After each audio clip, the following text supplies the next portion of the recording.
Consider two rings. You can link them up like a chain. Now take two spheres instead. Can you link two spheres? No matter what we do, two spheres in ordinary space always either intersect, or one sits inside the other, or they're just completely separate. You can always pull them apart. Spheres can't link.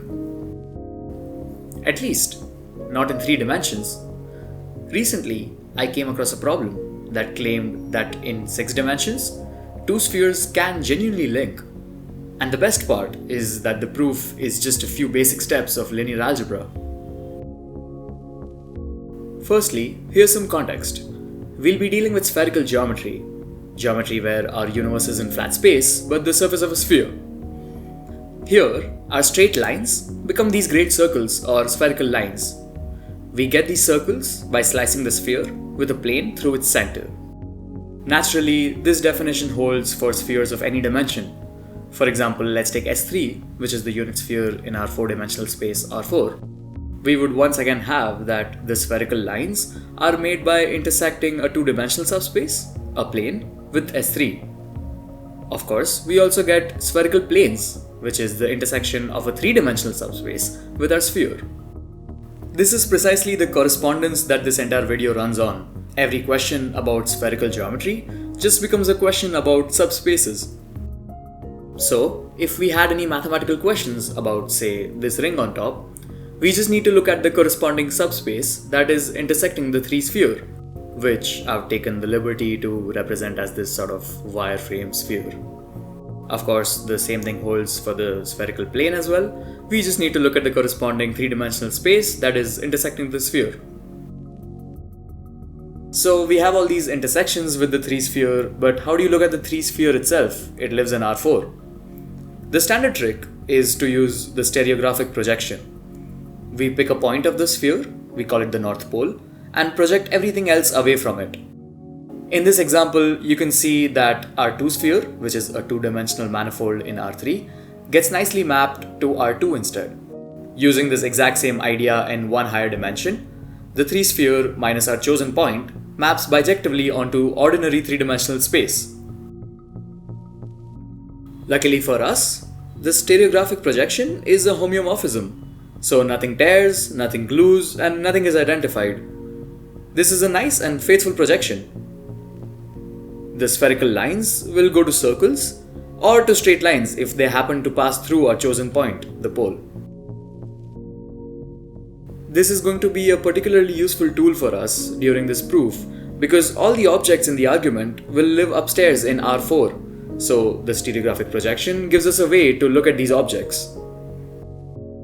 Now that we have everything that was required for the proof, let's set up the proof properly. Of course, we'll be working in R4. Inside it sits our stage, which is the 3 sphere. We let U1 be a 2-dimensional subspace of R4, which slices the sphere to make the circle L1. We also have another plane U2 that does the same. The only condition that we will ever use is that these 2 planes, U1 and U2, only intersect at the origin. Well, actually what this condition gives us is that the corresponding circles, L1 and L2, would be disjoint. I've illustrated this with a short proof on the screen. We have some 4 coordinates for the space R4, and let's choose to project from the point where the 4th coordinate, x4, equals 1. Let U1 be the plane of the first 2 coordinates, all points x1, x2, 0, 0. This happens to stereographically project to the following circle. For our second plane, let's choose the 2 other indices, all points of the form 0, 0, x3, x4. Now this one is interesting because L2 will pass through the pole x4. This in turn gives us the stereographic projection of a line, as I claimed before. However, we're not too worried about this. A line is just a circle through infinity. To illustrate what I mean, look what happens when I rotate the 3 sphere a bit. The line nicely closes up into a circle. This configuration has a name. It's called the Hopf link. In fact, our 2 circles aren't really special. They're just 2 fibers of the Hopf fibration. The 3 sphere is actually filled by circles, one for every point of an ordinary 2 sphere, and every pair in this beautiful image on the screen is actually linked. The linking that we're about to prove is actually going to hold for any of the circles here. Firstly, what should linked mean? Here's the standard definition, press down. Take any surface that fills in L1, this is called a spanning surface, and count how many times L2 pokes through it, modulo 2.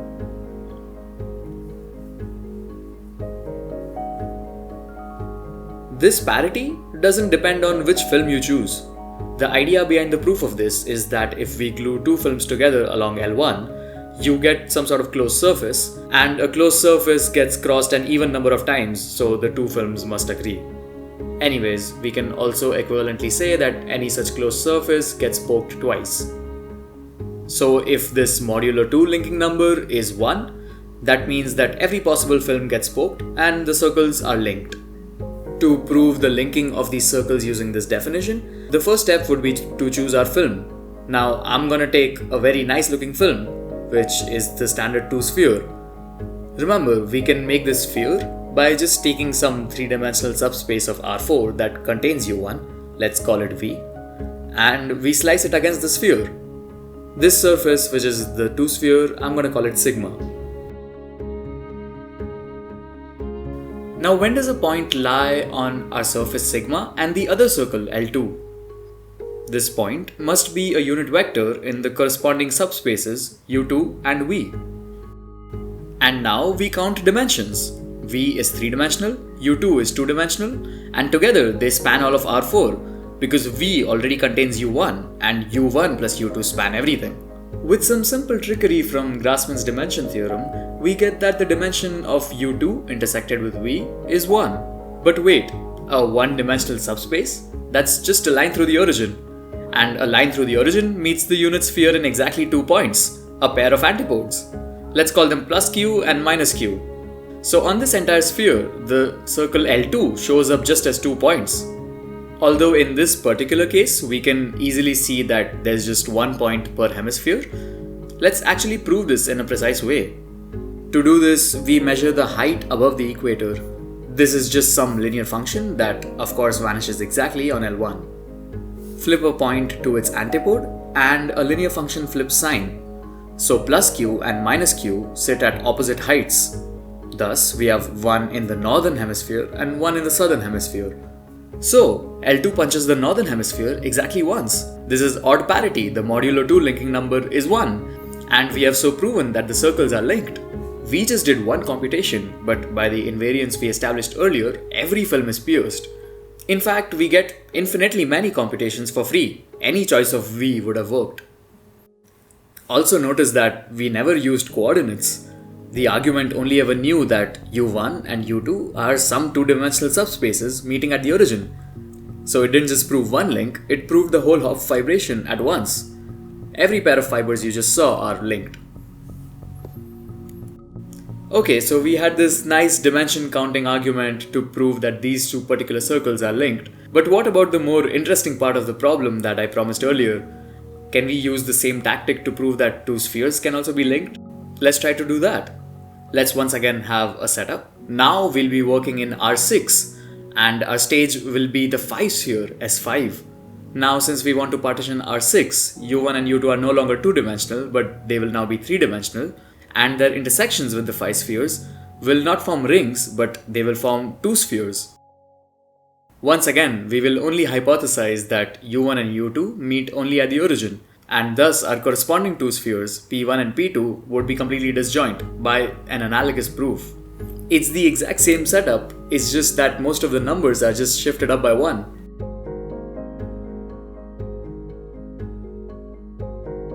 To convince yourself, feel free to pause and have a look at this table for a second. We're going to be running the exact same proof.